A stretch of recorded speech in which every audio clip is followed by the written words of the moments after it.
Celluloid Junkies.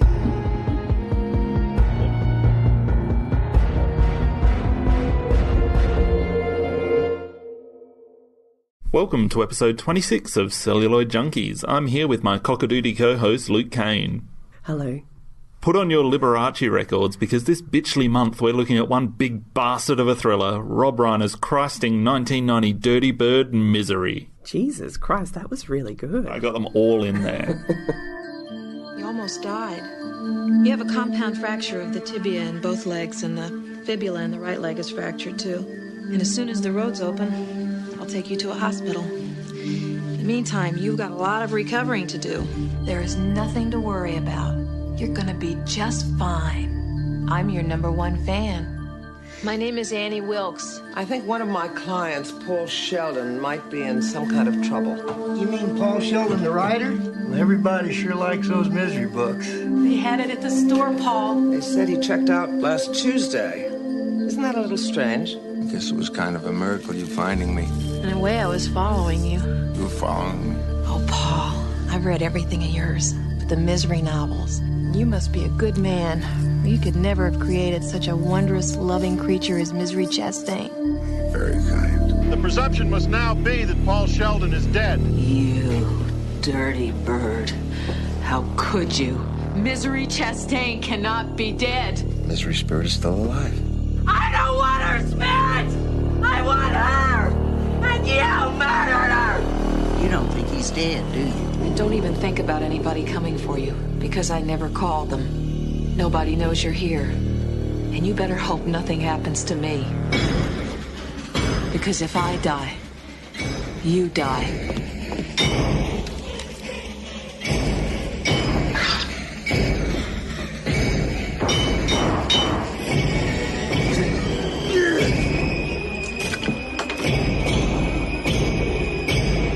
I know you've been out. Is this what you're looking for? Eventually, you'll come to accept the idea of being here. Annie, whatever you're thinking about doing, please don't do it. Annie, for God's... Shh, darling. Trust me. God's sake. It's for the best. God, I love you.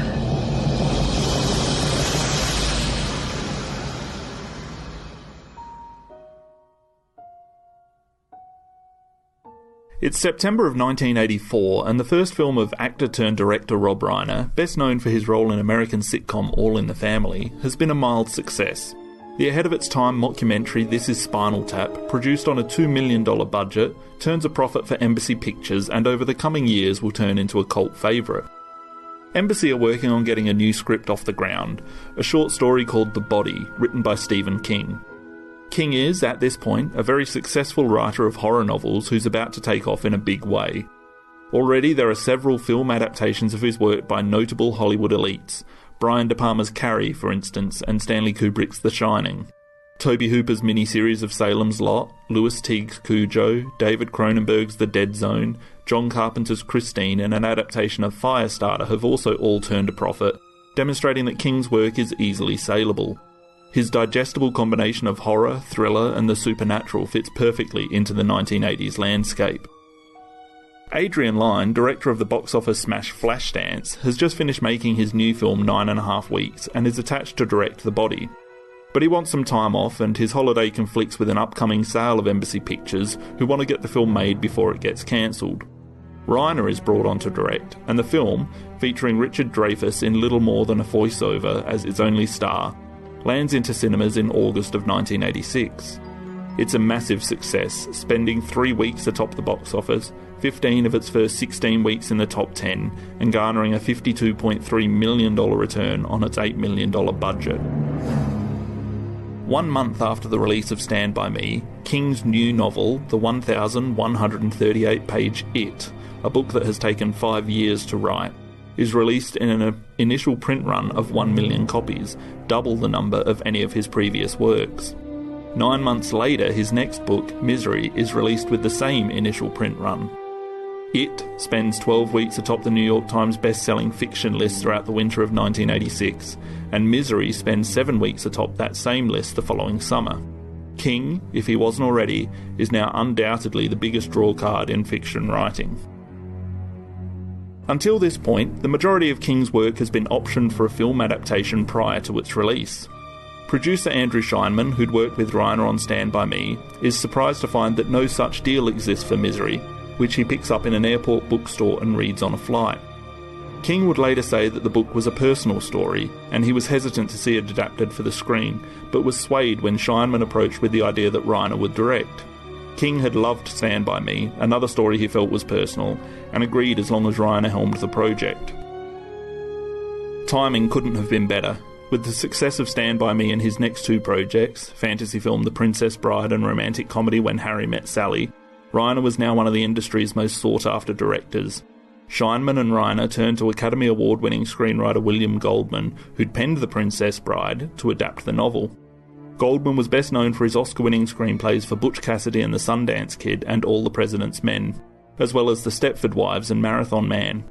He was in a funk, however. His latest few scripts hadn't been produced, and he'd instead turned to writing books, releasing the best-selling Adventures in the Screen Trade in 1983 and several fiction novels throughout the early 1980s. That most of the principal crew from Stand By Me and The Princess Bride returned for Misery made the project run smoothly. In addition to Shaiman, Reiner and Goldman, editor Robert Layton also came on board, as did several other producers and the entire casting department. Speaking of casting, Goldman was the one who put forward the name Kathy Bates, who was an accomplished stage actress, but had only been a supporting actress throughout her 2-decade screen career to this point. She was our first and only choice, states Reiner on the film's DVD audio commentary. James Caan was not the first and only choice, though. Among those said to have turned down the film's male lead role include Dreyfuss, William Hurt, Warren Beatty and even Robert Redford. Michael Douglas, Kevin Kline, Harrison Ford, Dustin Hoffman, Robert De Niro, Al Pacino and Gene Hackman are others that were approached. The role, lying in bed being tormented by a crazy nurse, was not the most appealing to Hollywood's glamour men. Only Beatty got close, and he even worked with the filmmakers on strengthening the character of Paul Sheldon before declining the role to continue work on his third directorial effort, Dick Tracy.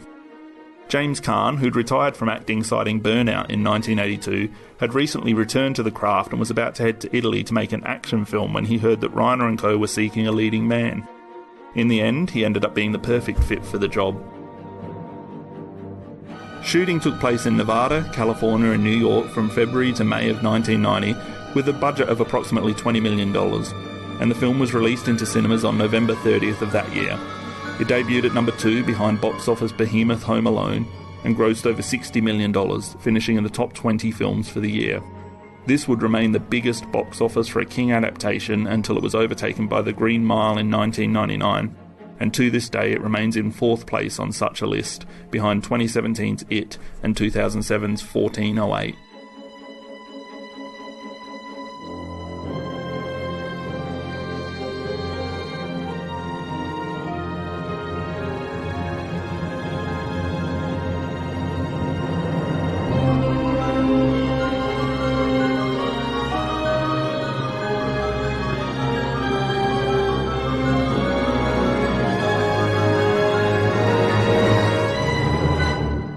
So Luke, tell me what you think of Misery. When did you first see it? Well, I first saw it when I was, I would say, like 14 or 15. And I had read the book first. And I was really impatient with the book. I just didn't feel like it moved fast enough for my 15-year-old brain. I was like annoyed by all of the internal monologues. I felt like nothing happened in the story. And I was really into Stephen King and I was into his plotting, and Misery just felt like such an aberration from the regular King novel. And I quickly saw the film after that and absolutely loved the film and wore the shit out of my VHS copy of that movie. Annie Wilkes became a very kind of looming figure in my cinematic landscape. I just loved her in it. Because I've watched it to death, the impact of the movie has dulled for me quite a bit. But I still think it's a really good film, and I think it's probably more interesting to me now, less as a suspense film and more as a kind of commentary on fan culture and the creative process, and sort of representationally I'm interested in the movie. But I don't really find it very suspenseful anymore. I've just seen it too much and the images are burned in my brain, so it's going to be a little bit tricky for me to talk about this film objectively, I think. I hear that your mother hates this film. She does. Why? She's scared to death of Annie Wilkes. She finds her too mental, is her terminology. It's very PC. But she doesn't like it. It makes her feel icky. A lot of people are scared of things in which they see parts of themselves. Maybe that's the problem. Yeah. There was that time she hobbled me. I'm okay now. Fully recovered, though. Yeah. I'm like you. I've loved this movie for a long time. I think it was probably one of the original psychological thrillers that I ever saw. How old were you? I can't remember exactly, but it would have been maybe mid-90s, because I remember I had wanted to see Dolores Claiborne soon after it was released because it was Stephen King and it had Kathy Bates in it, and that came out in 95, so it might have hit video stores in 96 here. So, yeah, I probably would have been about 13 or 14 when I saw it. I think I was probably at an entirely inappropriate age to kind of gel with Stephen King when I did. But I did. Doesn't everyone get into him at an inappropriate age? Yeah, I think so, because his themes are remarkably adult when you look at them.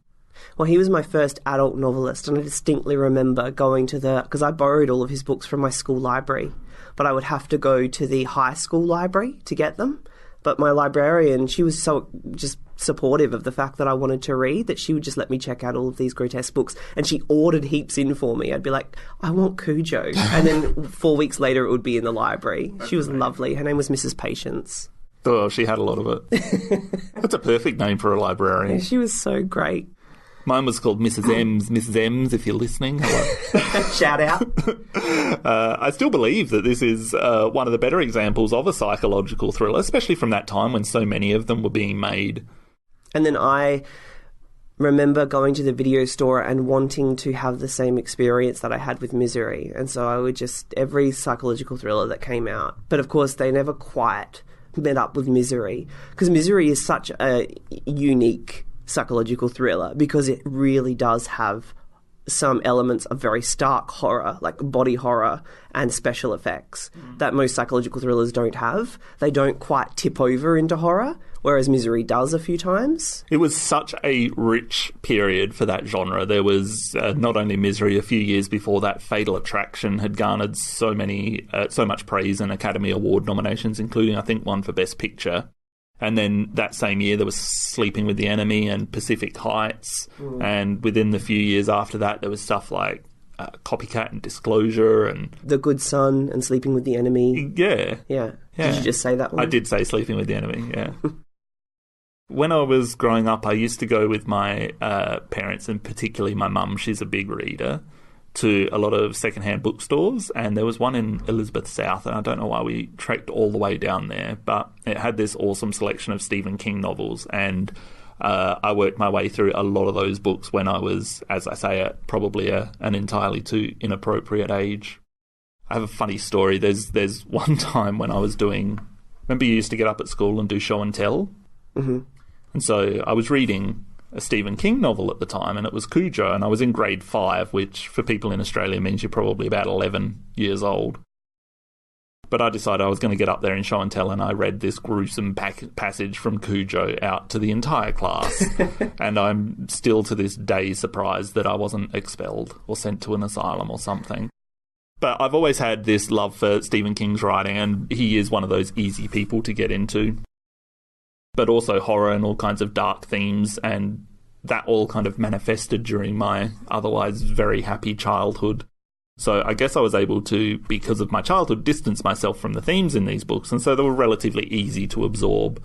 But stories like this have always kind of excited me.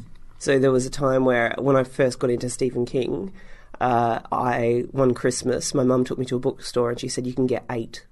8? So I picked 8 books, and then she put them all in this... Were they all Stephen King? They were all Stephen King. And she put them all in this box, and then she wrapped it up, and it sat under the tree, and I had to wait 2 months to open it and have them all. And I just remember being apoplectic waiting for these books to get into my grasp so I could start reading them. Do you remember any from that time, from that particular shopping trip, that would leave an impact on you? Any of the books? I absolutely loved The Dark Half and Pet Sematary, and I have vivid memories of reading them and just being obsessed with them. I also remember I went on a trip to Melbourne to meet my to meet a bunch of my family, and for some reason it was a bit of a tough trip, and I just remember spending the whole time reading The Green Mile. I think the word family was enough to indicate why it was tough. Yeah. So no, I mean, Stephen King was just a huge part of my childhood. Did you read The Green Mile as it came out? It was out every month. So yeah, but it had been assembled by the point I got to it into a novel, and I just read it as a novel. The Green Mile was released, I think the internet would have been around in its infancy, so I never bothered looking it up, but I remember going into department stores and seeing these big stands for The Green Mile each time they released a volume of the book before it was collected into a full book, and thinking, wow, okay, this must be some kind of event. And it really was back then. When books were released, they were events. Yeah. When major books like that. These days, so much of that stuff goes on in the privacy of your own home, because so many people just download them, buy them through their Kindle, or order them online instead of visiting a bookstore, which is, one of the sad things about the current state of things. It's great that you can do that, but it also has impacts on ways that you've absorbed media in the past. But also, I think just readership numbers are down generally. It's a pastime that isn't as embraced as it was. Do you think readership numbers are actually down? I don't know if there's... I think of novels, they are. I would think so, yeah, but I'm not sure of any concrete data for that. I think with millennials, attention spans are decreasing, and committing to a novel, it takes an incredible amount of focus. And not only that, but there's so many different ways to gather entertainment and information. So, yeah, it probably is. Just before we go on, there's one scene in this movie that I just want to ask you about quickly. Okay. It's a scene where the sheriff's wife puts her hand on the sheriff's leg in the car while they're driving. Virginia. And then she says, well, I'd rather be at home under the covers with the sheriff. I mean, don't you think that's out of place? It's such a weird scene to include in this film. Well, it's kind of poking fun at the idea of old people having sex. And it feels a little dated. I don't know, in a weird way to me. I just feel like that humour is kind of dated. Do you think that comes from... Rob Reiner had just had such massive success with When Harry Met Sally, and obviously the memorable line in that movie is, I'll have what she's having. I don't know if it's some kind of byproduct of that. I think it definitely speaks to Reiner's sensibilities as a director. He was in fresh territory with misery and the thriller genre, and you can definitely feel he's injected a lot of comedy in it. Some of the comedy is very broad, like that comedy, but most of the comedy, the one that you get from Kathy Bates in that room, is very abstract and kind of commingled with horror. So, yeah, I think that works because those two actors are great. Like Richard Farnsworth and his wife... Jessica Tandy. Virginia and Buster, they're really good, and particularly Buster is great. And also it gets you out of the room. It kind of is a little bit of a tension release, but it's also necessary. It does two things. It tells you what kind of town Annie Wilkes is from. When he gets the call that's about, if you put out, a seed out the front of your shop, people are going to want to sit on it. So, okay, these are the kinds of issues that this town normally faces, and they're very small, very provincial, very kind of non-event type stuff. But also it shows that somebody is looking for Paul. And, so we need to know that there is somebody out there in the world who is trying to find out what happened to him. And taking it seriously, I guess. Whereas if you just stayed in that room, you'd be like, why hasn't somebody come yet? Yeah. So it kind of shows you why. And throughout the book, one of the major differences is that everything is from Paul's perspective and Paul's point of view. So, for instance, when in the movie you get to see them looking for the car... In the book, he speculates that they're looking for the car, and he hopes, and then he plays out in his head all of these kind of scenarios where they find his car. And that's a major talking point throughout the book, less so in the movie. Yeah, and the character of Buster was a complete creation of William Goldman. Yeah, wasn't in the book at all.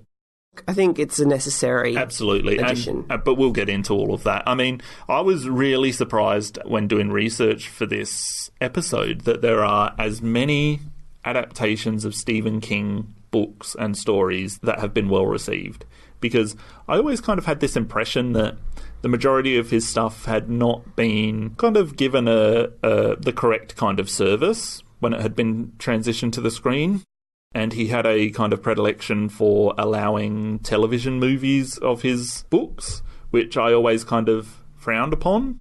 I'm not sure why, because some of those are really good, really enjoyable. They just don't feel as artistic. But yeah, I had in my head that pretty much everything was bad, but I was pleased to find out that for every needful things, there is a carry. The other surprise is that so many of his adaptations aren't strictly horror, so you sometimes forget about them. Like, it's pretty easy to forget that Shawshank is based on a Stephen King film, or that even things that are horror but you don't necessarily equate with King, like 1408 or Secret Window. There are so many that you just don't think about. I mean, recently Gerald's Game, that don't necessarily scream Stephen King on the surface. Yeah, there are a lot. I mean, by the time Misery had been made, there were arguably, I guess, 3 great adaptations that have stood the test of time, and they'd be Carrie, The Shining, and Stand By Me.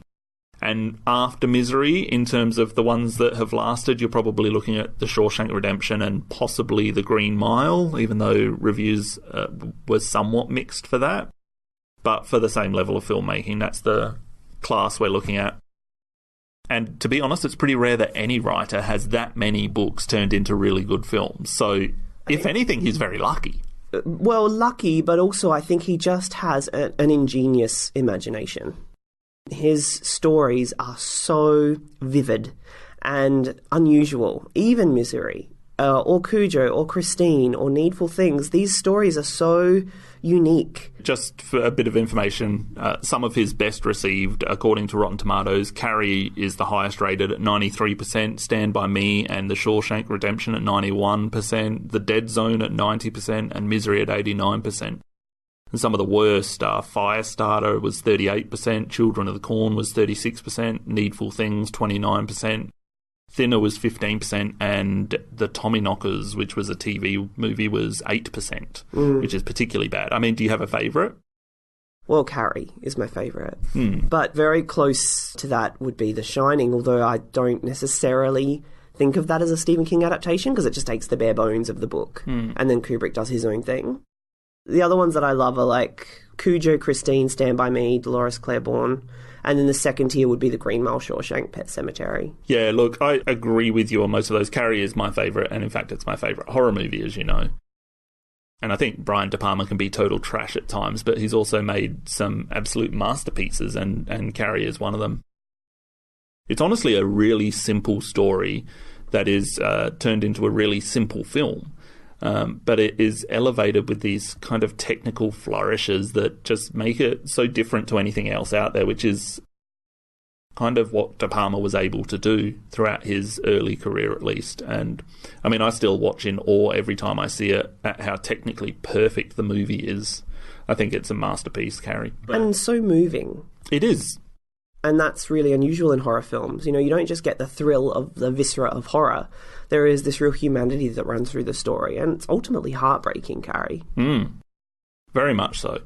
And memorable, very memorable. And has another 2 phenomenal performances in it, with Sissy Spacek and Piper Laurie. Yeah. They're both just amazing. Yeah.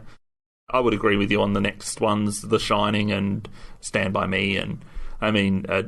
I love Misery, obviously, I would put right up there as well. And another one that I love is The Dead Zone, which is Cronenberg. Which I haven't seen. Do you have a least favourite adaptation? I really didn't like the recent Gerald's Game. Okay. I found the original TV movie of It unwatchable. I think I watched half an hour of it. Loved Tim Curry, but I just couldn't get into it. You know, I mean, I don't have any Stephen King films that I just absolutely hated because he's so, I mean, there's always something interesting in them. Mine would be Needful Things. So yeah, I've seen it, but I don't remember it. It had this all-star cast. It had Ed Harris, had Bonnie Bedelia, who'd just come off of the first 2 Die Hard movies and Presumed Innocent, had J.T. Walsh, who was in Misery. Do you know who he was? He was the guy that sold the typing paper. He was the state trooper who addresses the media when the car's found. I said he is the guy that sold the typing paper. And Max von Sydow. But the book, which is my favourite Stephen King book, was this kind of multi-story ensemble slow burn that gradually reached this massive crescendo of violence. And that probably never lent itself to a movie adaptation. It would be much better these days, where you could do a limited series on something like HBO, where they could really explore all of the stories rather than kind of taking one, focusing on it, and neglecting everything else. Yeah. Well, I mean, Stephen King, he took a long time to sell the rights to Misery, and I think there was also some reluctance to adapt it because it wasn't a traditional King novel and people weren't sure how it would translate. But obviously it translates incredibly well in the right hands. One thing that I think is interesting about Stephen King's non-supernatural stories is that the big problem that we have, that any horror filmmaker has, is how do you sustain a violent story over 90 minutes or 2 hours? And the way that a lot of slasher movies or horror movies do it is by just having the characters make dumb choices. And that's how you prolong the horror. Wolf Creek we love, right? But there is a scene in about, 35 or 40 minutes into the movie where they have the killer on the ground, unconscious, and she has a shotgun.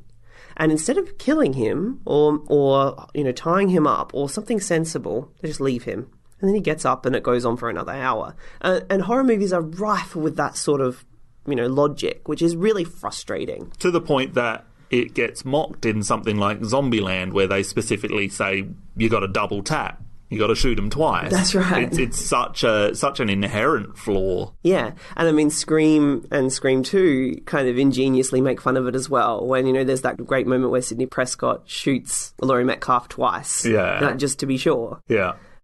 King gets around this by kind of always, in his non-supernatural stories, he just creates this conspiracy of circumstances that mean that he can then protract the horror. So in Cujo, we have, an absentee husband, a sick dog, an isolated mechanic, his family on vacation, a car that breaks down at just the right moment. And then all of this stuff happens at the right time on this weekend so that we can then trap the mother and child in the car with the dog, with no chance of somebody coming to save them. And Misery is the same. We have a snowstorm, a car accident, an opportunistic obsessed fan, an upcoming book release, and an isolated farmhouse. So it's almost like these really, really unlucky conspiracy of circumstances just come together so that we can then pit Paul in this bed with the obsessed fan. It is, and all of those circumstances taken individually are entirely plausible.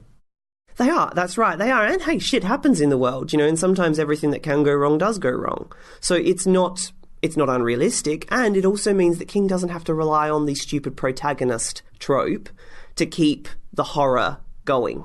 Do you feel like Annie has lived in Silver Creek, Colorado for longer than Paul has been going there to finish his novels? I would say it would have been at least a decade. At least a decade what? That she's lived there. And he's finished his last 6 novels there? Yeah. So do you think that's over a decade? Do you think she consciously made the choice to move to Silver Creek, Colorado? I think you would have to say yes. I think you would have to if you want to make it plausible, yeah. Yeah. Otherwise it's just highly unlikely. I was listening to a podcast that was discussing this movie as part of my research for this episode, and they were like, what an incredible coincidence. And I thought, well, I think that's probably a little unthought out to think it was a coincidence. I mean, if you really think about it, it's far more likely that she moved there because she knew that her favourite author goes there to finish his novels. And that, it's not a coincidence that she found him because she was stalking him. Which also is another difference from the book. It's not explained. I actually appreciate that they put that into the movie because it was, yes, it was stalking, but it was also sometimes I go there because I know you're there. And that's something you could understand a fan doing. Is that much different than a fan who goes to greet somebody at an airport or go for a backstage meet and greet? If you look at stalker behavior, the most common behavior is that they physically follow their victims. So that vibes with what we know about stalking patterns. Now, a lot of the story of Misery deals with the idea of cheating a story for an outcome that you want without getting there in a legitimate manner. And there's the scene where Annie talks about the chapter plays that she went and saw, and what she saw one week doesn't gel with what she saw the next week. Of course, she has an Annie-style tantrum there. But there's what I believe to be a massive cheat in this movie. Can you pick what I think it is? The cheat. No. I think the cheat is the sheriff noting the quote. Oh, yeah. That is a bit crazy, but I can potentially explain that for you. Okay. So what if Because, you know, that might have happened locally. We don't really know. It did because he gets it out of Denver. So maybe he, when he was reading the Misery novel, read that quote, which is a pretty memorable quote. Maybe when he read that in the book, he thought in his head, I've read that somewhere. And, of course, where he read it was in the paper when Annie Wilkes was on trial for these series of baby deaths at the hospital. It makes perfect sense when you put it like that. Yeah. I know this, but I feel like it's just a little too much. And I feel like it's probably not a particularly memorable quote. Do you know what I think would have been better? If he had been writing a page of quotes. Yeah. But, you know, the very fact that he has that one quote on that one tiny piece of paper and then that ends up being the clue that leads him to Annie. Yeah. It's sort of like, oh, come on. I'm sorry, Paul. This is all wrong. What? You'll have to do it over again. It's not worthy of you. Throw it all out. Except for that part of naming the gravedigger after me. You can leave that in. I agree. Look, that's the bit that doesn't work for me in bringing Annie undone. I really like that the film has some repetition in it, though. My favourite, of course, is when Paul lights his novel of misery, sets his novel of misery alight and says, "I learned it from you." Yeah. That's a really good quote. That, again, is just kind of another cheat to get, I guess, Annie down on her knees. It makes sense. Well, it's his plan, and it works. Yeah, I'll agree with you that Misery, it contains a series of entirely plausible things that happen in an unlikely order in order to get started, and then, worse, to proceed to its conclusion. Yeah. None of those things happening are impossible, but I think the key thing with this movie is that they are fun enough to make you keep watching. Yeah, and they are preferable to just having the character be stupid. Neither of the characters are stupid. No. I think Annie, one of the scenes that really speaks to how intelligent she is how she handles the sheriff when he visits. Because she's not afraid to seem eccentric. And she says, oh, I'm going to try and be his successor and write, like him. So therefore she's explaining the typing paper.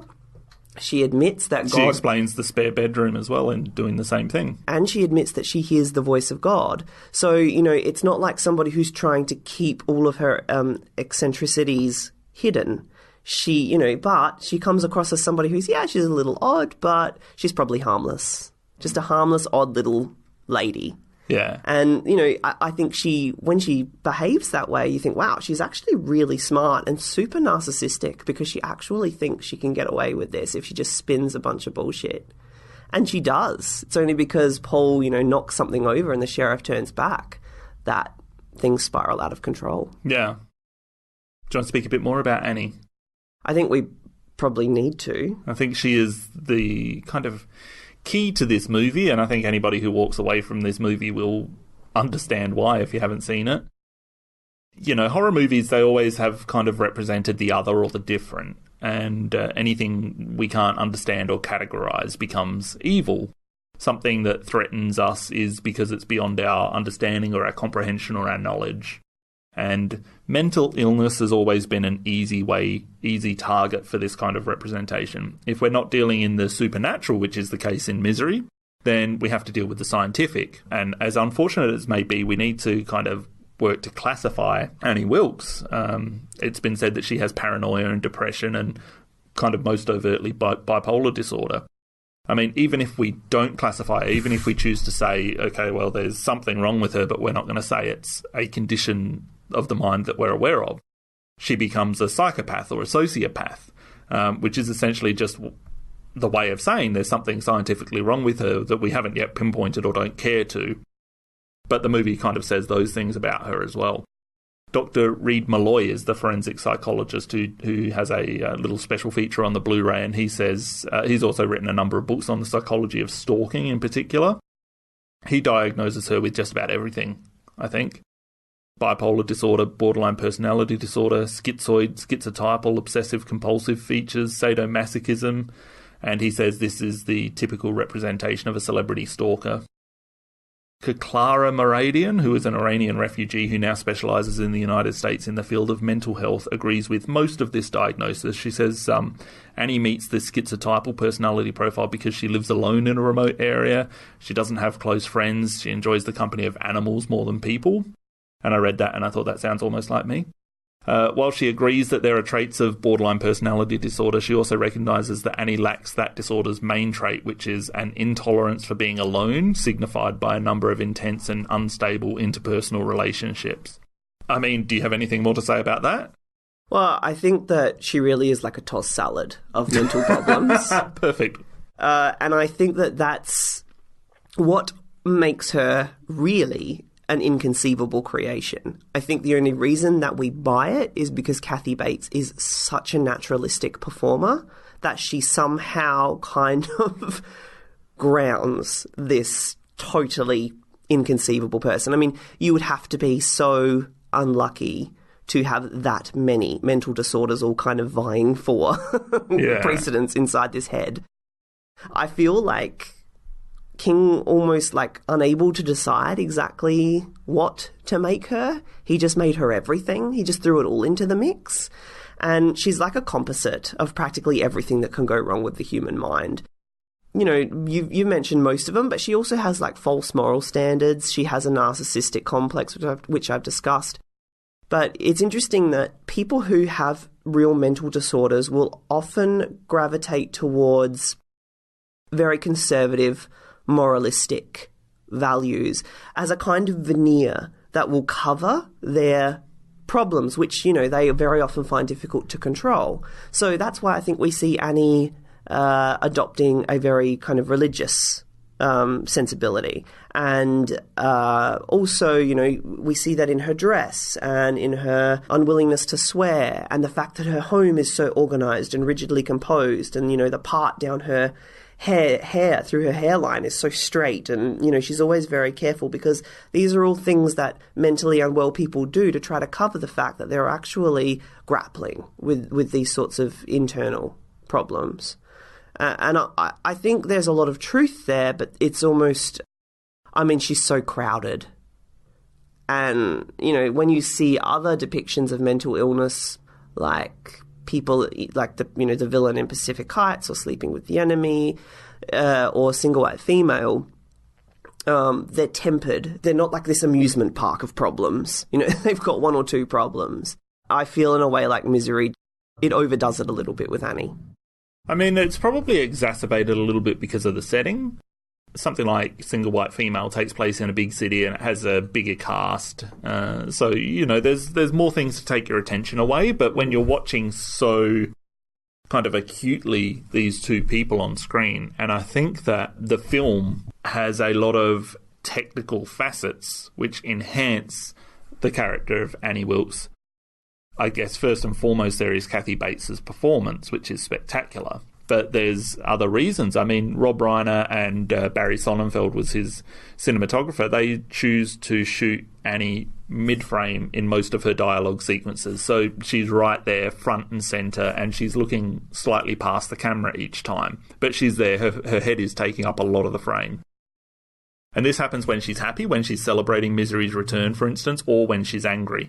So we are immediately kind of unsure of where we stand when this shot begins, and since Annie kind of snaps so quickly and immediately, it's used as an effective surprise factor.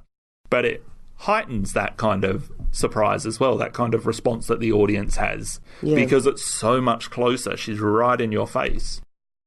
One of my favourite shots is in the entire film is when she first shows Paul that she has a pistol, and she's framed in the centre again, but she's looking off to the side and she's slightly turning her head, and the lighting is very red and blue and it's almost romantic. And this is different than the kind of harsh, bright lighting that she has received in most of her scenes. She's usually lit very front on. But I think the change works in this scene because she's not happy and she's not angry. She's aware of how she's feeling, which is something that she's often not. That feeling, of course, is a deep depression. And since she's aware that she can't be happy, the only alternative is angry. And she would rather not feel that way right now either. So in this scene, I feel like she's at her most controlled, even though mentally, for a person suffering from depression, this is when somebody feels at their least in control most of the time. But I really love the way that scene is shot and framed. Annie, what is it? The rain. Sometimes it gives me the blues. When you first came here, I only loved the writer part of Paul Sheldon. But now I know I love the rest of him, too.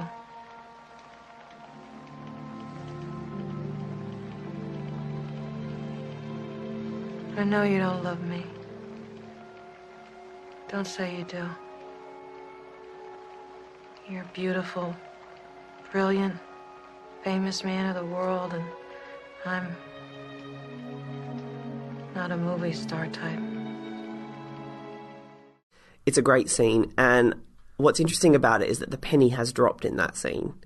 She spends so much of the movie in a kind of fantasy world where she thinks that, you know, Paul Sheldon genuinely loves her, that she's going to revive Misery, that she's going to be the reason Misery's alive, and it's going to bring some sort of notoriety to her and some kind of value to her life. And all of these things are fantasies and they're not real. You know, Paul is terrified and fighting for his life. She is not going to revive Misery. But in that scene, she's aware that he doesn't love her.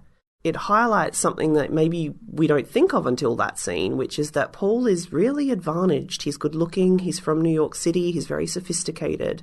And who is she? She's plain, she's plump, she's kind of mediocre. And, you know, really in life, that's true. There are these people that are advantaged or have these advantages, and then there are others that have no advantages. And it's so unfair. It's just so cruel, but it's not anyone's fault. It's just genetically, biologically, environmentally the way things are. It's possible to pity her in that scene. I mean, I think sympathy is something that you feel for Annie at several times throughout the film, which may sound really strange to say because she is a despicable person most of the time. She's done despicable things throughout her life, but I feel sympathy for her in that scene and in at least two others. Well, she really is a victim of her own psychopathology. And, you know, there's a part in the scene where she says, you know, about him cheating to get Misery back alive. And she ends that rant by going, you know, he didn't get out of the cock-a-doodle car! And then there's a few moments where Reiner lingers on her and you see her kind of blink and she looks really distressed. And you can tell that it's not only just because Paul's cheating, but because, which by the way, she's right. I fucking hate when authors do that.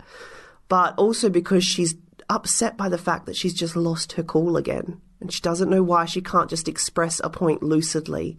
And that really is sad. Some people can't do that. They can't control their emotions. And I think you do. In several moments, feel genuine sympathy for her. Another scene that's similar to that scene is where she's looking out the window and she's discussing, you know, when her husband died and how lonely she felt and when she worked night shifts and how Misery saved her.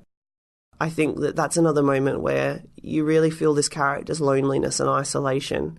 The fact that her mental derangement has made her kind of a pariah, that she's never been able to form interpersonal relationships, and that she's essentially hermited herself in this farmhouse because the world has rejected her. And then there's suddenly this influence in her house, in her life, that she's got to look after. And it's not just a stranger off the street, but it's a man who she's had these delusions about for years and who has given her Misery Chastain, who's become one of the most important, lasting relationships in her life. And that's going to destroy everything. It's going to just turn her house into chaos. And of course it does. I have this gun. Sometimes I think about using it.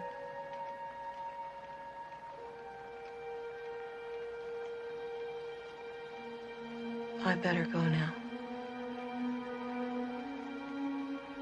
I might put bullets in it. And there's a point during the story where she realises that this is the end for her as well. Yeah. I mean, this is kind of like, why was it not the end when she killed her husband or her father or any of those children or those elderly people when she worked in the nursing home or the maternity ward? Why was that not the end? Because this is the kind of crescendo of her life. This is the culmination of everything that's happened in her life. Paul Sheldon coming into her home. That's why this is the end for her. And when those things happened, she still had Misery. It's like, okay, yeah, right now things are tough. I'm going to court or people are asking questions, but I can disappear into these books. But now that's coming to an end. It's sort of like that last thread that she was hanging on to is now slipping away.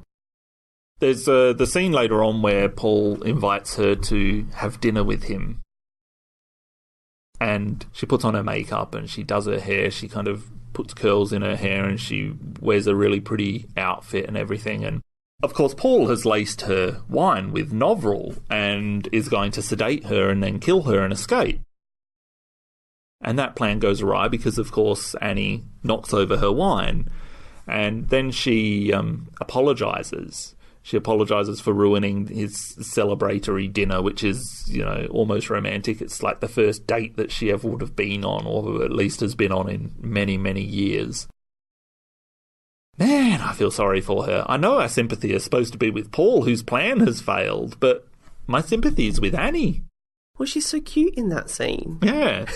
She's like, I love when she says, I would have checked both legs to see which one was being pulled. Like, she really does have that kind of country bumpkin charm about her and that kind of provincial good girl thing. She can switch it on and it's genuine.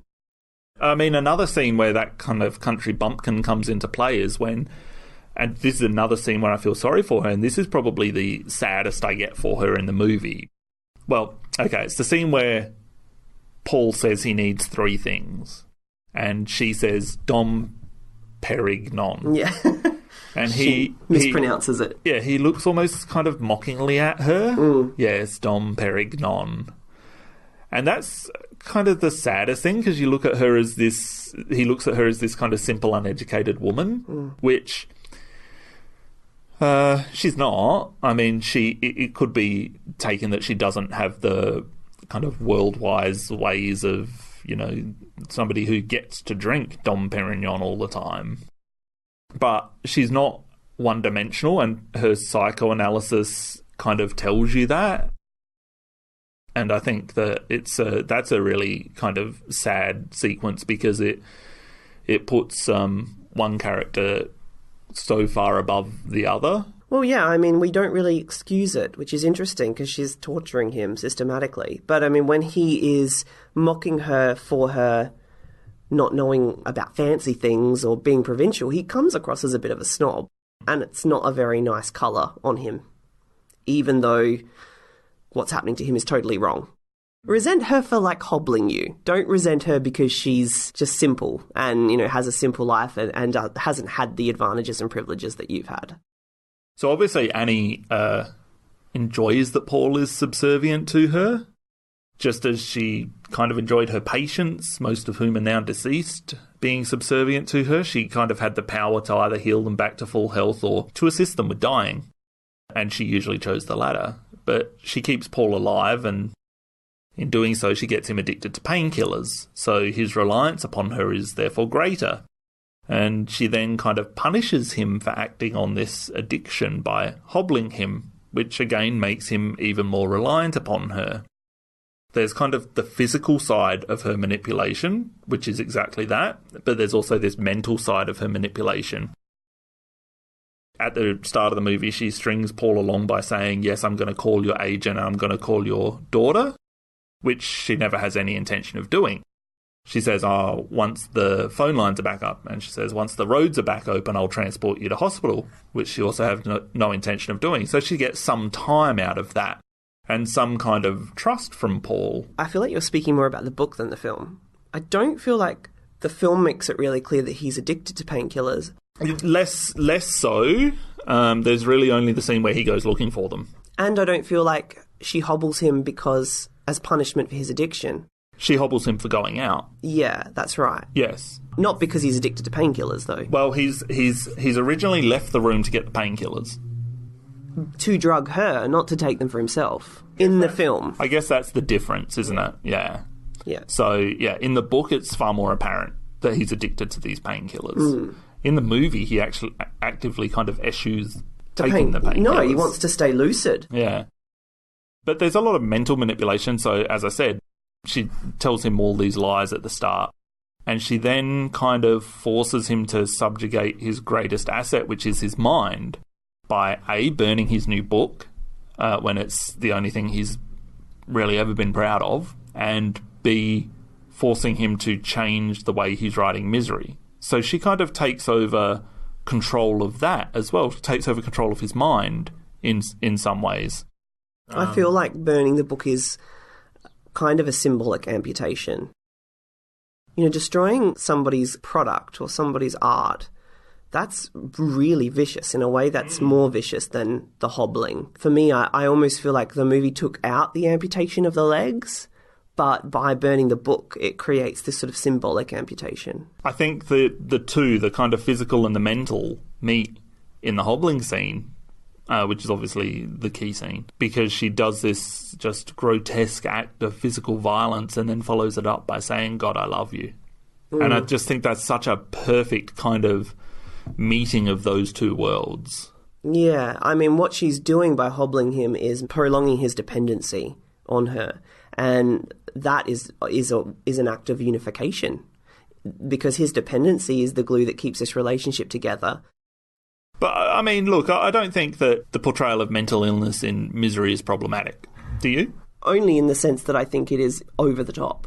Do you think that we're demonising bipolar disorder, for instance? I don't think we're putting it in a very flattering light. But I think the fact that it makes Annie a victim of it is fair. You know, we tend to think, oh, evil.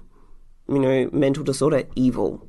And I feel like this film has a more complicated relationship with mental illness than that. I mean, don't you think that anybody who could commit a murder has some kind of probably mental condition if you delve deep? To commit murder, you have to have an extreme lack of empathy, which they describe as sociopathy, which is a mental disorder. Right. So yes, I think there's an absence of empathy there. Psychology Today wrote that reinforcing and perpetuating negative stereotypes of people with mental illnesses as dangerous and unstable can cause real-life harm. People with mental illnesses are often discriminated against when it comes to housing, school and employment opportunities. They may face bullying and harassment and are sometimes ostracised by others who fail to understand their conditions and treatment. In fact, the US Surgeon General identified stigma against mental illness as a major barrier to our public health, causing many to needlessly suffer in silence rather than seek care. I think that's all very true. Mental health is probably the biggest taboo at the moment. And I can understand that this would be problematic in that sense if you're looking at the kind of depression and anxiety and certain other disorders that are commonplace. And if you decided to make those the keys to evil. But I think there's a difference between the people with these disorders and Annie Wilkes. If Annie had managed her bipolar disorder, she'd still be schizotypal, and if she'd managed her depression, she'd still have this need for control, and if she'd managed her OCD, then maybe she'd have hoarded less novel, but she'd still own that shotgun. So medication can go so far, but still the personality type is going to have a big influence on the actions that somebody takes. And I don't think you can blame somebody... Sorry, that was probably going to come off wrong. I don't think that you can say this film demonises mental illness. Certainly Annie is the sufferer of mental illness, but she is so much more evil than that. I think the way that this film is not particularly sensitive to mental illness is the camera techniques used, because they are all used to make her appear even more grotesque and horrifying. And that's one of my overall problems with this movie, is that I feel like, if you take all of that out of it, purely as an audience member watching the film, I feel like there's an overuse of technique that makes the whole thing feel slightly unrealistic. But if you want to look at it from a more moralistic perspective, I think that the use of these low-angled shots and Dutch tilting and dolly zooms and everything, they are demonising mental illness in a way. They're making it utterly terrifying. But these are standard camera techniques in any thriller or horror film. That's true, but the horror of Misery has to do with mental illness, almost exclusively. The horror of Misery comes in the actions of a psychotic fan. Okay, yes. And that's... I mean, nobody involved with this film is saying all people with bipolar disorder will act the way that Annie Wilkes acts. No, that's true. And I agree with that. But I just feel like, look, I'm just running with the point you brought up, Damien, okay? And I'm doing this on the fly. But now that you've said it, I can kind of... That is the only way that I think the film probably isn't particularly sensitive to mental illness. I feel like Kathy Bates' performance is highly sensitive to it, and she really does bring pathos and humanity to this character that could have, in other hands, just been totally evil and grotesque and monstrous. I think that the fact that we feel pity for Kathy Bates, as we've talked about, for Annie Wilkes, as we've talked about, is testament to the fact that this film does not demonise mental illness, and in fact it uses it as some kind of construct for the action that you see on screen, but at the same time it gives it some kind of due reverence to say that there's a little bit of bad in everybody. I mean, Paul acknowledges a lot of his bad as well. Yeah, and I mean, you know, Kathy Bates isn't just sad and terrifying. She's also funny, and she's sweet. There are so many layers to this performance that make it more than just about someone being completely overwhelmed by their sickness. Yeah. Well, there's been some movies more recently that are kind of in the horror genre, that maybe the pseudo-horror genre, that have a thoughtful depiction of mental illness, and I would say The Babadook and Take Shelter are two of those films for me. So certainly the depiction of mental illness in those movies, or The Babadook is a little combination of that and grief, but the depiction in those movies is obviously far more sensitive than in Misery and in pretty much any other movie. Yeah, I mean, even Taxi Driver, I feel like, is a far more thoughtful look at mental illness than Misery. I just want to bring up a name that will probably give you nightmares. I think that maybe Carol J. Clover, who we talked about extensively during our Black Christmas episode a few weeks ago, would have had an absolute field day with Misery, because Annie uses a knife, a hammer, a syringe, and 2 guns as her weapons of choice against Paul and the sheriff, who are both male. She penetrates his body with the syringe on multiple occasions. She blows a hole through the sheriff and later Paul with her guns. And then she kind of castrates Paul with the hammer by taking away his independence. So, you know, talk about phallic. Unfortunately, or maybe not, Clover wrote her dissertation on those themes a year before this film was released. Well, I don't know. I read she does cite Misery. Right. In His Body Herself. Maybe it was a revised version. Maybe that was in another essay or something, because Men, Women and Chainsaws she'd published in 1989, and His Body Herself she published in 92. But she did do an updated edition of her book. Right, okay. And she does cite it. It's only in a footnote, but she describes Misery as an interesting reversal of the idea. And, you know, with Annie Wilkes, or the female, as the gender-confused villain whose target of obsession and her murderous tendencies all happen to Paul, who is essentially like a final girl. Yeah. And she says that the film is an interesting reversal of that general horror trope. For more information on Carol Clover, please see our Black Christmas episode, where we can't stop bringing her up. She's a really interesting film theorist. Yeah, also film academic. Also, you know, painful at times. Controversial, provocative, but has really interesting ideas, some of which we don't agree with. I think quite a few of them now are outdated by contemporary film criticism. But she's definitely a very interesting and worthy voice in the field of horror academia. I thought you were good, Paul. But you're not good. You're just another lying old dirty birdie. And I don't think I better be around you for a while. So the setting in this film obviously has an impact on viewership, this restricted point of view, this restricted setting as well. You're kind of in this bedroom with Paul Sheldon for most of the movie. He can barely move, and a lot of Annie's movements are unseen. The film takes a fair bit of creative license to give us different perspectives that were not in the novel. The novel is all told from Paul's point of view. Even, you know, that which is unseen is purely speculated in the novel through his thoughts. And that's probably why he had somewhat of a problem with it at the time, because absolutely everything in the novel is in Paul's head. Well, it's in first person, isn't it? Yeah, so in Paul's head or from Paul's point of view. So in the movie, instead, we get the character of the sheriff, which takes us outside of the bedroom.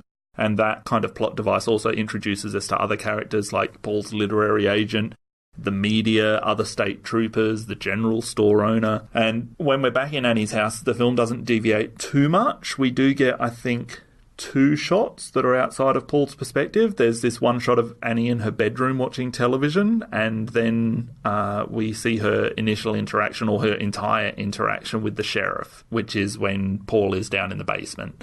So apart from that, though, it stays very true to the novel, and particularly early on, we're essentially stuck in the bedroom for large portions of the movie, which puts us in very much, it has the effect of putting us in very much the same position that Paul is in. Because when he begins exploring the house, we begin exploring the house. We kind of find out Annie's secrets as he finds them out. That's kind of why it's impactful when his freedom gets taken away from him in that hobbling scene. Because it gets essentially taken away from us too. Because it gets taken away from us too. In any kind of horror or thriller movie, the unseen is always scarier than the seen. It's scary that we don't know what Annie is doing. For large portions of the film, we don't know anything about her life. And it's terrifying when he first gets out of that room. Starts looking around. You're kind of scared, but you're also really excited. Yeah, to see what else is there. The first indication that something is wrong is when she rants to Paul about the foul language in his latest manuscript. Okay, that's the first indication that there's anything wrong with Annie. Moments later, she drives off, and that's when we know there's something wrong with Annie, because she drives past the sheriff, and he's out and about searching in the spot where Annie retrieved Paul's car. But what she does is she just keeps driving. Anybody who had the best intentions would stop and say, hey, okay, I've got this guy here. Reiner and Sonnenfeld, and just quickly on Barry Sonnenfeld, he'd worked with the Coen brothers on Blood Simple and Raising Arizona. He'd worked with Rob Reiner on When Harry Met Sally. And he would later go on to direct The Addams Family and all 3 Men in Black movies.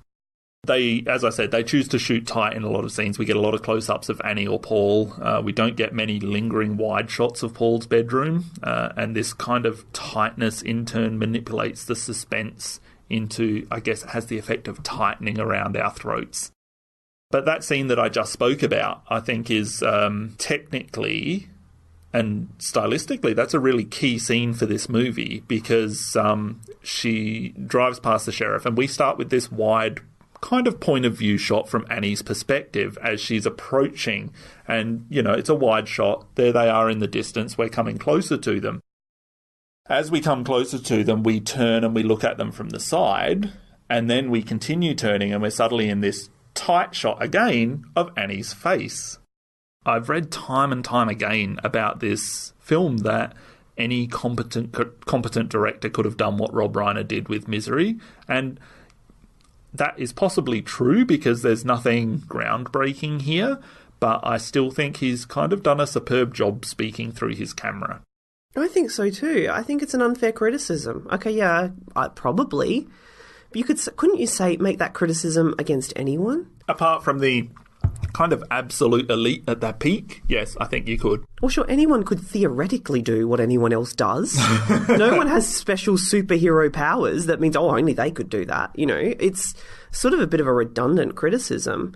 Ultimately, he does a wonderful job. The idea, obviously, of this movie is that it's a claustrophobic thriller. That's why we stay in the room. But I think Reiner does a lot so that we don't get fatigued.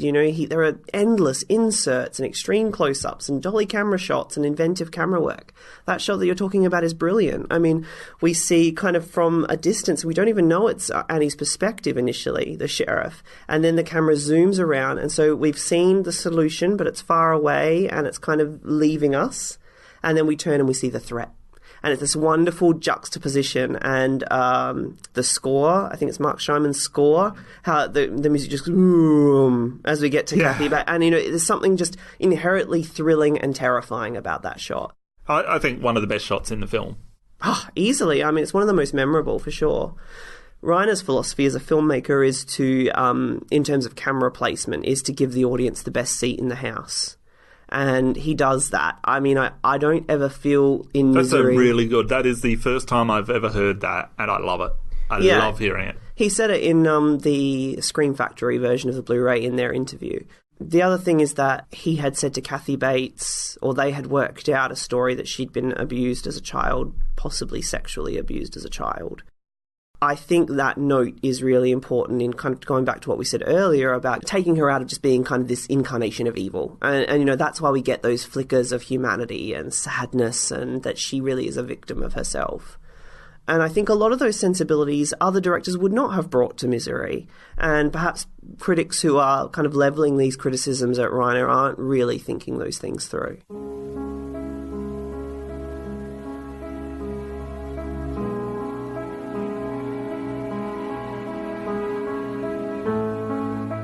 Reiner had a big impact on the key scene in this movie, and anybody who's seen this movie knows the scene that we're going to talk about next, which is the Hobbling Scene. It's, the one scene that is burned into the memory of viewers far more than any other when they see this film. It's pivotal to the film. Why do we respond to it? I think the reason that it has become an iconic screen moment is because it was a graphic moment of body horror in a mainstream thriller. So I think for most audiences at the time who went to see Misery, they probably hadn't seen Cronenberg movies and Nightmare on Elm Street films, and the film, for most parts, is about the threat of violence and psychological terror. It's not the kind of movie that's about gore and violence and body horror, and it wouldn't have attracted the kind of audience that would go to see a movie like that. So I think it is right on the line in terms of what is palatable for mainstream audiences, and almost tips over the line. There's a tremendous build to it. You know where the scene's going. Paul is strapped down and drugged, so, unless like a paratrooper crashes through the roof, this is going to happen. Also, the scene has that Beethoven's Moonlight Sonata playing. So that immediately is different. It's a different music cue than what we're used to, so we know, okay, something really full-on is going to happen in this scene. So Reiner and Shaiman kind of tip us off that this is going to be bad. It just seriously ups the ante. Up until then, Annie has represented the threat of violence, the potential for violence, but this is the first scene where she makes good on that threat. And so after that, we now know that, Paul really could die. Really could die, because she really, really could kill him. I was surprised when I watched it that this scene is far less graphic than I thought it was. I thought it was a lot harder to watch. There's no blood, and the kind of hobbling doesn't overstay its welcome. It shows one hit, and that is done very quickly, and his foot bending is then cut away from straight away, and then the next foot that she hits is not shown at all. So, I mean, the scene's kind of impact comes from the fact that we're experiencing Paul's fear, and we're scared of Annie's control. So, since we're kind of, in Paul's head, we shrink at her change of mood and her unreasonable expectations and her violent methods, and I think it's a combination. It comes at such a pivotal moment for the story, because Paul's finally managed to get his freedom, get out of his room and go exploring. He now knows Annie's history, he knows where she keeps the drugs, he's hatched this plan to sedate her, he's stolen a knife that he intends to kill her with, so there's finally a way out of his torment. And it's ripped away from him in these two fell swoops of the sledgehammer. The reveal for this scene is really perfect, because all of that setup is in our minds as we're watching it. But we kind of wake up in the dark with Paul, who's heavily sedated, as you say. And she reveals that she knows he knows. He's been out of his room. She has now found and taken his makeshift key, and she's aware that he knows her history. He kind of reaches for the knife, which she then pulls out from her dress and says, "Is this what you're looking for?" So his face demonstrates this resignation that he feels and we feel as an audience. And this is where we also get your favourite quote in the movie, dare I say? Which is? "My little ceramic penguin in the study always faces due south." There's so many good ones. That such a minute detail would be the giveaway for Annie to perform this massive stroke of violence is almost ironic. The scene, I will note, also begins with Liberace's voice, and this is the same Liberace who Annie thought so happily that she was bonding over Paul with early on in the movie, when she read that Misery was alive again. It's such a great day. Oh, I'm going to put on my Liberace records. So it's another use of repetition, but this time that repetition has a different meaning. The other thing about it is that up until now, the violence that we've seen from Annie has been in the midst of a mood swing.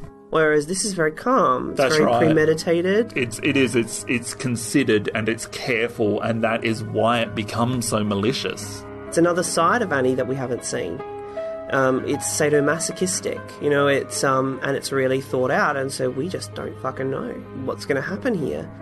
And like you said, it's just come after we've seen him practicing to get the knife out of his arm sling. And so we can see what he's going to do. He's going to just try and slash at her, disable her, and then try to find a way out of that house. And I mean, he was resigned when she came home, stood in front of the door, and then kept going, and you could see he pulled out the knife and put it underneath the mattress at that point. His plan was thwarted at that point as well. Yeah, it just has this incredible build, and then it happens, and whoa. Annie, for God's... Shh, darling. Trust me. God's sake. It's for the best. Annie, please! Almost done. Just one more.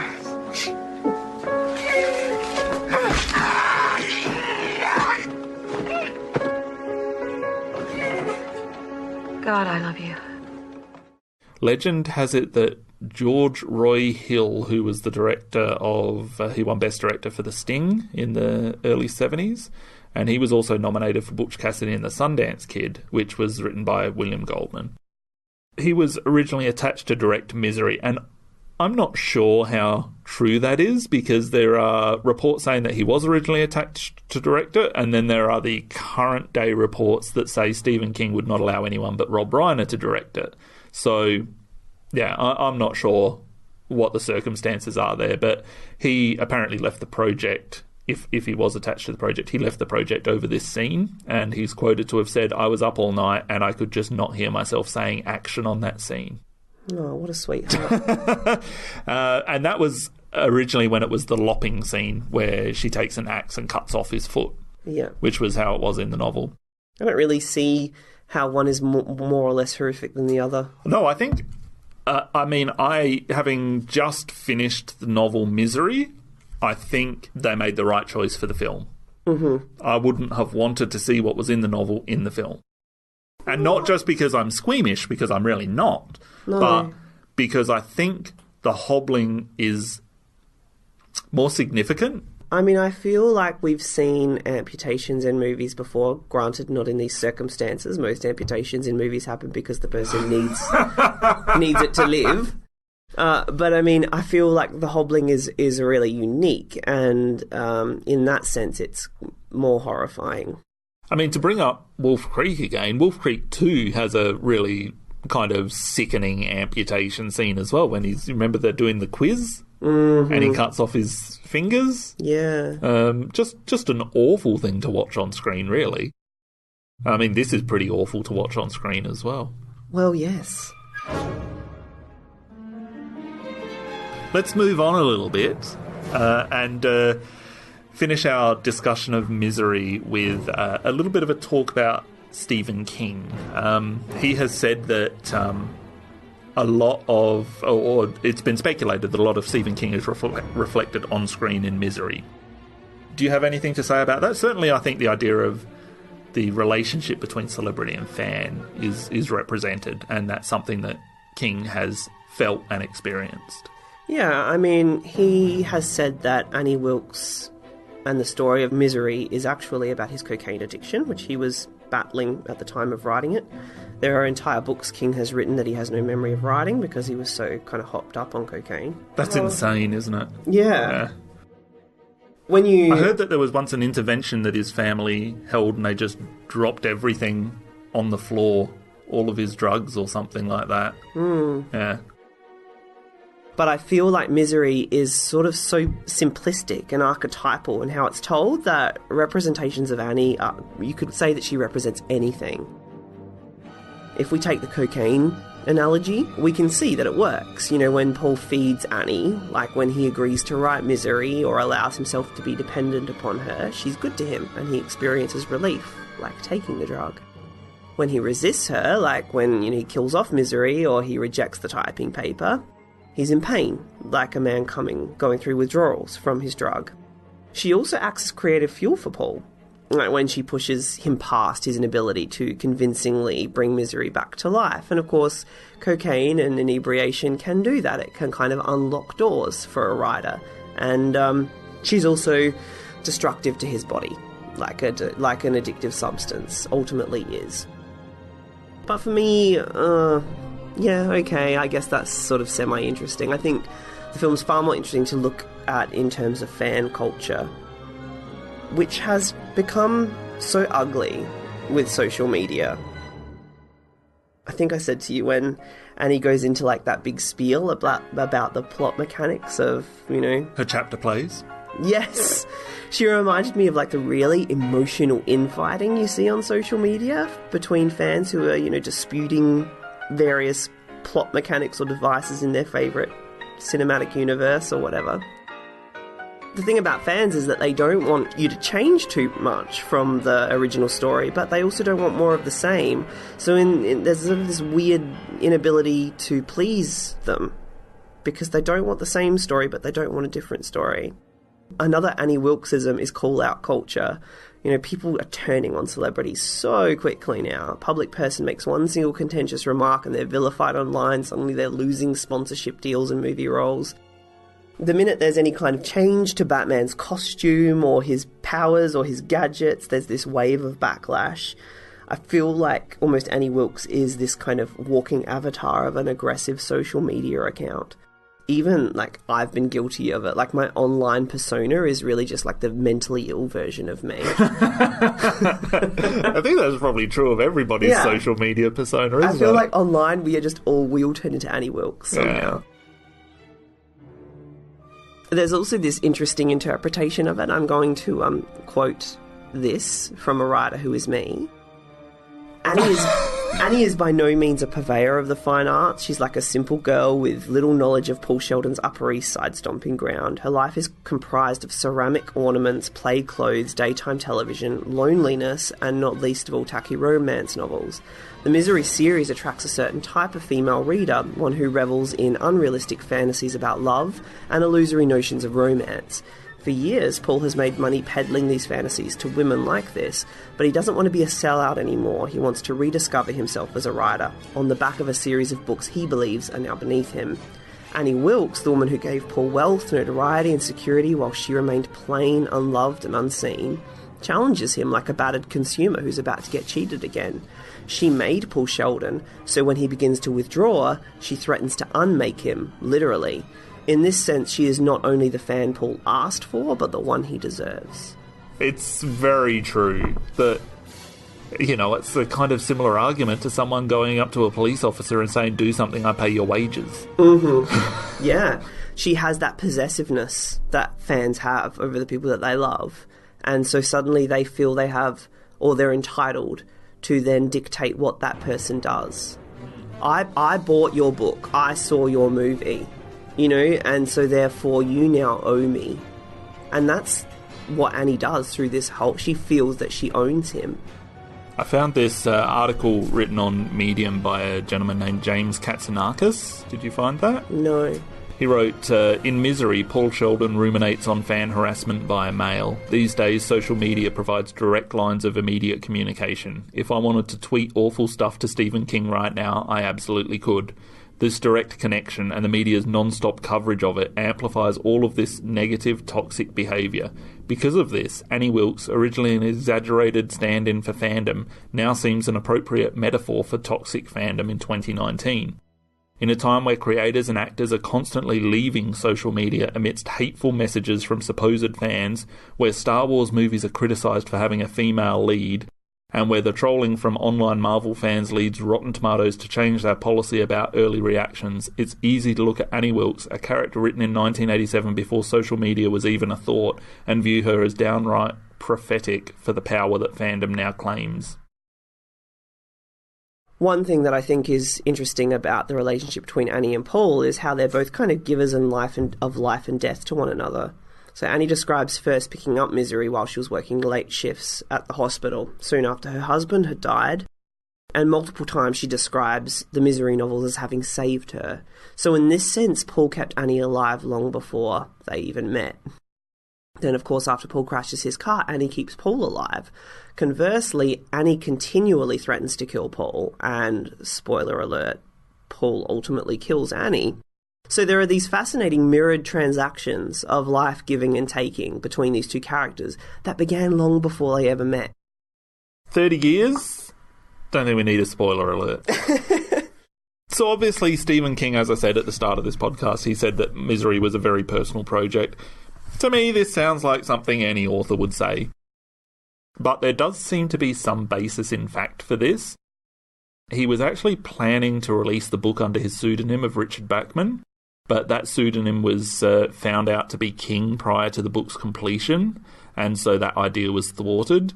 His previous novel under that name was only a few years earlier. It was Thinner from 1984, and this would have been his sixth book writing under that pseudonym. And as you said, there's so many different ideas about what Annie Wilkes and Misery represents.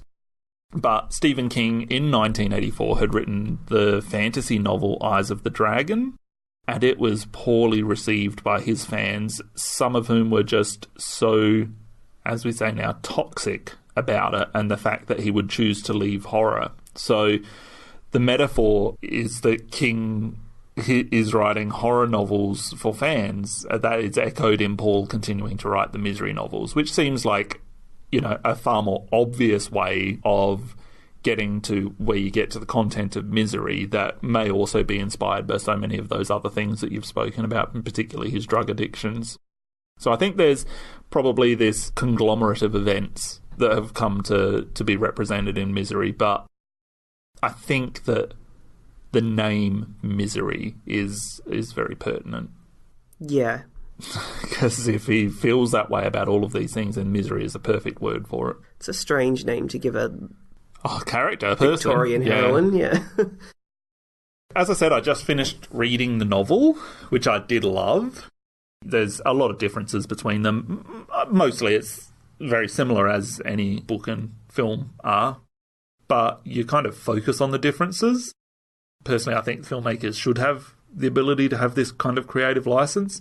I guess the key differences, in the book, Annie removes one of Paul's thumbs as some kind of further torment, which I have heard was filmed but not included. I'm not sure if that's true. The sheriff is a big difference. In the book, Annie does not kill a sheriff. In fact, there is no sheriff. In the book, she kills a state trooper, and she does it not by blowing a shotgun hole through his body, but first by stabbing him with her cross. How ironic. And then driving over him with her ride-on industrial lawnmower. That's obviously far more ghastly, and there's a much bigger clean-up effort. You get the feeling if something like that had been included in this film, which that scene was shot, if something like that had been included in this film, it would have taken away from the other violence in the movie.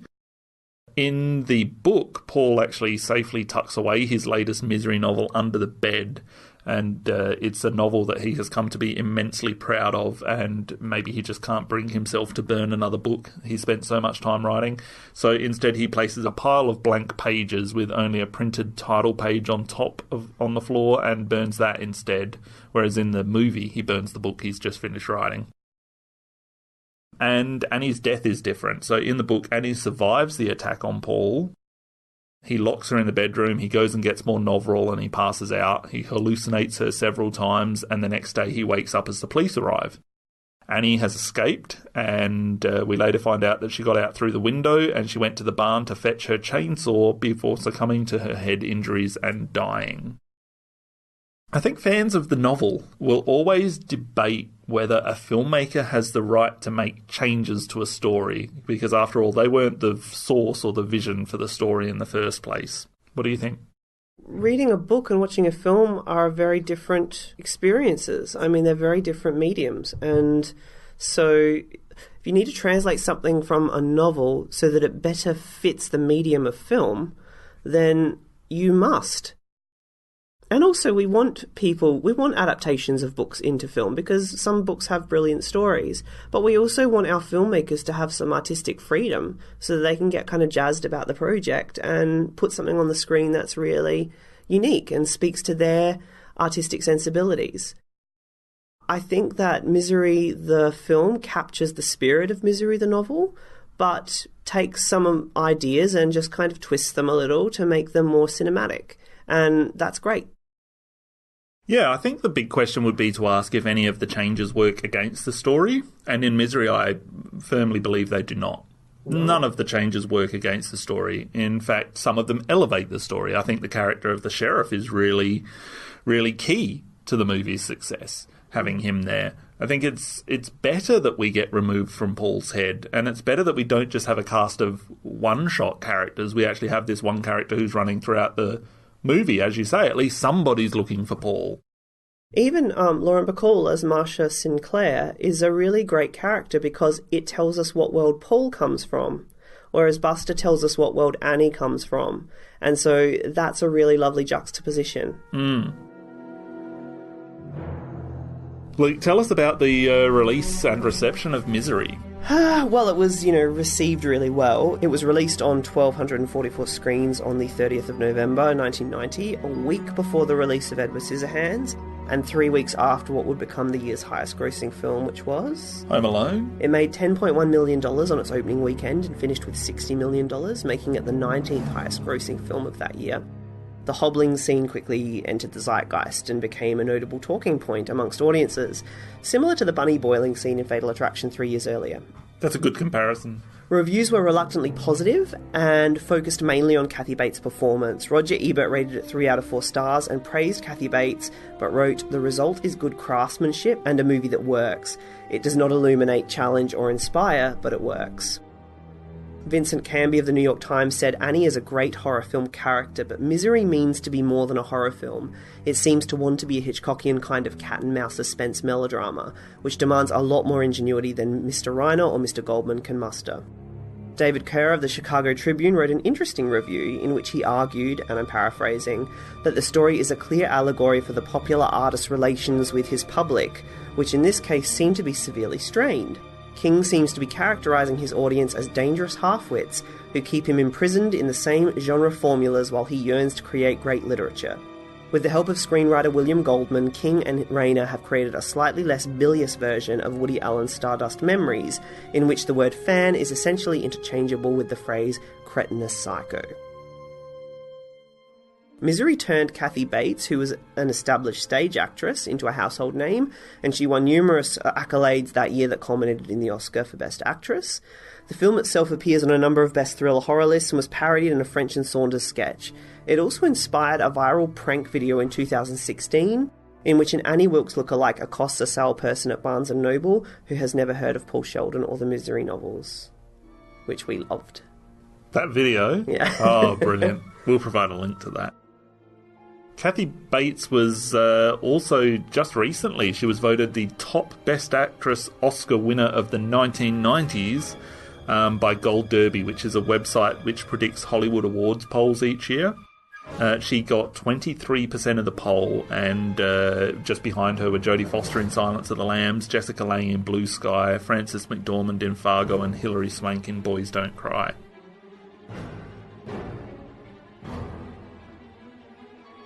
Time for a quiz? Yes. You go first. Okay, first question. What were James Caan's fake legs made out of during the Hobbling Scene? I just want to say, you have like this look of, I don't know, smugness on your face right now. James Caan's fake legs were made out of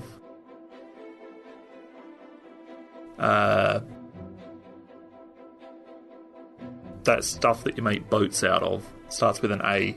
They were made out of gelatin. Oh, yeah. I knew that. Okay. When Misery was given a double bill cinema release in February 1991 prior to the Academy Awards, which also nominated film was it paired with? Oh, fuck off. Was it a horror film? It's not 20 questions, it's a quiz. I'll give you a hint. Nah.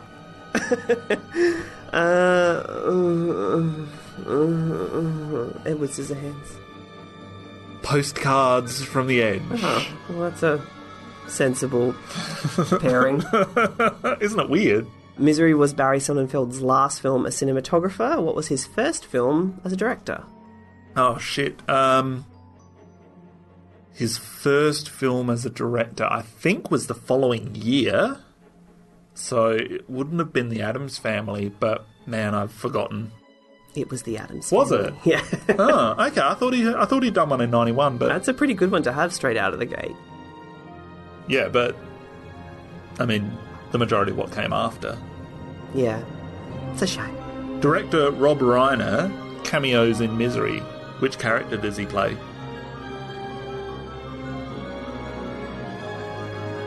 I don't remember seeing him. Does he play the pig? South Park might say yes. I don't know. The helicopter pilot. Oh. Okay. Wow. Never would have got that. Marc Shaiman, who did the score for Misery, was recently Oscar nominated for his score for which movie?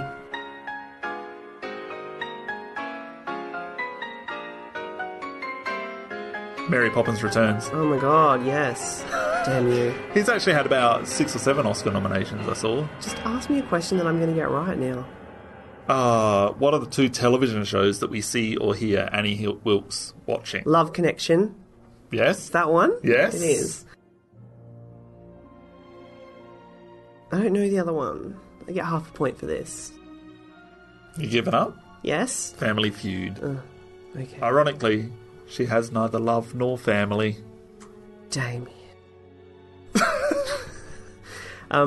That's it, you win, because you're on a point and I'm on half a point, and we asked 3 questions each. Are you only on half a point? Oh yeah, you are too. Wow. I've got one more question for you. Okay, I've got one more for you. In fact, one of my questions was about Crazy Chick flips out in Barnes & Noble. So, just quickly, that was shot as viral advertising, I found out, by the Generic Theatre in Norfolk, Virginia, who were putting on a stage production of Misery. And the play's director was given access to a Barnes & Noble store in order to film the completely scripted scene with full employee knowledge and a 60-40 ratio of planted actors and real customers. You can kind of feel that when you watch the video. But remember, you just have this little bit of uncertainty. Because you do see people there that don't know what's going on. There's a woman who walks in with her kid and she just stands there like grasping her child in terror. Yeah, so apparently a lot of people... There's an interview with that I found online that I'll post a link to. Apparently, nobody really came up to her after it was all over. But it's been viewed somewhere between 40 and 50 million times, that video. She's so funny. She's so good. How many fake heads of Kathy Bates were created for the film? 4? 3. Oh, so close. Okay, I've got one more. You should be able to get this, Luke, okay? So I'm putting the pressure on. The same tagline was used for both the book and the film. What was it? Paul Sheldon used to write for a living. Now he's writing to stay alive. Very good. So, what do you give the film out of 5 stars? I give it 4. I think that it's the kind of film that when you watch as a teenager, it is just so thrilling and amazing and incorporates everything that is exciting and visceral about cinema. And it really did kind of like propel my love of cinema. But watching it now, I feel like it isn't as sedate as I want it to be. And it doesn't have as much breathing room as I want it to be, mainly because I think it's over-directed a little bit. But I do love the film. I think what ultimately lasts from it is Kathy Bates. Thank God that they cast her, because she went on to have this incredible career, and she's just one of those actresses that you and I just love. And I think for that reason alone, it's a worthwhile movie. And Kathy Bates has had this kind of... introduction to younger viewers these days because she was on a couple of seasons of American Horror Story. Yeah. Do you know that she loves horror movies and that when she went in to get her face cast done, she won over all of the effects guys by quoting lines from Texas Chainsaw 2? 2? She knew Were lines. they the same crew? I don't know, but No. they obviously loved. Maybe they were, but they loved horror movies, and just the fact that this middle-aged woman came in and knew all the lines from this, sequel, they loved it. I give. That's where we're at the end of the very podcast. Fucking hilarious. I give the film what I'm going to call a generous 4.5 stars. I still think it's probably one of the better psychological thrillers, and it's from a time when so many great psychological thrillers were being made. I think that, even in the Stalker subgenre, we had Fatal Attraction and Sleeping with the Enemy and Single White Female and Fear. And I think it's a really rich time for those movies, and I think that Misery fits in perfectly among the top of that heap, up there with Fatal Attraction. And also right now, I think it's a great time to revisit Misery. I think we chose a good time for it, basically. I think King is having just such a resurgence on screen. Just in the last few years, we've seen adaptations of A Good Marriage, Gerald's Game in 1922 for Netflix, the series 11/22/63 starring James Franco, The Dark Tower, It, and later this year, It Chapter 2 in cinemas, and the television shows The Mist, Mr. Mercedes, and the King Universe-inspired Castle Rock. So you could argue that he's bigger than ever. Thank you so much for listening to our episode on Misery, and please rate, review, follow, stalk, hobble us if you feel so inclined. Don't hobble us, that's going too far. Please don't even stalk us. We don't want any of our listeners to go to jail. We don't have enough listeners for any of them to be incarcerated. We've already got one stalker and she already listens to the show. So next month we are going to be profiling Peter Weir's 1975 Australian mystery drama Picnic at Hanging Rock. Ooh, very exciting. Yeah, so join us for that. It should be lots of fun. In the meantime, have a lovely day, week, month. See you later. You want it? You want it? Eat it! Eat it with your junk! You sick, twisted fuck!